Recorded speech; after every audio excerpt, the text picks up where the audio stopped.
এরকম ধরনের বাদামের সবজি আপনারা কখনো খেয়েছেন কি? যদি না খেয়ে থাকেন তাহলে আসুন দেখে নিন ঘরে থাকা সামান্য কিছু উপকরণ দিয়ে আমরা কি চটজলদি এই তরকারি রান্না করছি। তাহলে আজকে শেয়ার করছি আজকের রেসিপি। এই রেসিপির জন্যে আমরা 1 কাপের মতো বাদাম 4-5 ঘন্টা ভিজিয়ে রেখে তারপর এর খোসা ছাড়িয়ে নিয়েছি। কেটে রাখা আলু, পেস্ট করা মশলাতে আছে জিরে বাটা, আদা বাটা, লঙ্কা বাটা, কয়েকটা কাঁচা লঙ্কা। তারপর গ্যাসে কড়াই বসিয়ে আমরা এখানে বড় চামচের 4 চামচ তেল দিয়ে দিয়েছি। ফোড়নে দিলাম গোটা জিরে, তেজপাতা। তেল গরম হয়ে গেছে তাই আমরা ভেজে আলুগুলো টুকরো করে রাখা আলুগুলোকে ভেজে নিচ্ছি হালকা। সামান্য পরিমাণ হলুদ। আলুগুলো সুন্দর লাল হয়ে ফ্রাই হয়ে গেছে, এবার তুলে রাখছি। আলু ফ্রাই করা কড়াইতেই আমরা বাদামগুলো ঢেলে দিচ্ছি। বাদামগুলো 1-1.5 মিনিট ফ্রাই হয়ে গেছে, এবার বেটে রাখা মশলাটা ঢেলে দিচ্ছি। খুব ভালো করে কষিয়ে নেব। হলুদ গুঁড়ো, স্বাদ অনুযায়ী নুন।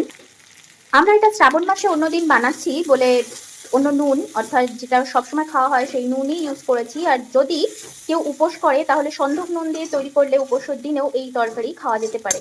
দিয়ে দিলাম টক দই, এটা অপশনাল, কেউ না চাইলে নাও ইউজ দিতে পারে। দেখুন মশলা থেকে তেল ছেড়ে গেছে। এবার দিয়ে দেবো ভেজে রাখা আলুগুলো আর কয়েকটা কাঁচা লঙ্কা। মশলার সাথে আরো একবার ভালো করে মিশিয়ে নেব, তারপর ঝোলের জন্য জল অ্যাড করে দেব। এটা ব্যালেন্স করার জন্য চিনি দিয়ে দিলাম, যেহেতু টক দই দিয়েছিলাম। দিয়ে দিচ্ছি পেস্ট গরম মশলা, ছোট এলাচি, লবঙ্গ, দারচিনি, সামান্য পরিমাণ জায়ফলও আছে। এটা একদমই তৈরি গরম ভাতের সাথে খাওয়ার জন্য।